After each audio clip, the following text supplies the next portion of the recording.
François Hollande ouvre la 4e conférence sociale de son quinquennat en l'absence notoire de la CGT.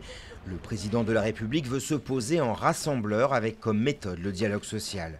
Le conflit Air France ne résume pas l'état de la France, a-t-il déclaré.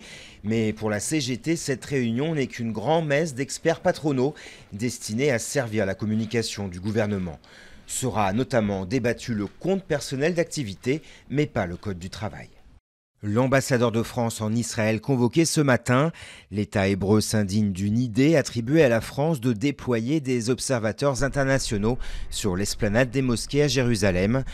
Depuis le 1er octobre, 8 Israéliens et au moins 41 Palestiniens sont morts dans des violences. Le secrétaire d'État américain John Kerry va rencontrer cette semaine le Premier ministre israélien puis le président palestinien. C'est le nouvel homme fort de la Suisse, Tony Brunner, de la droite populiste. Son parti UDC, résolument anti-immigration et anti-Union européenne, enregistre une progression spectaculaire aux législatives. Il obtient un tiers du Conseil national.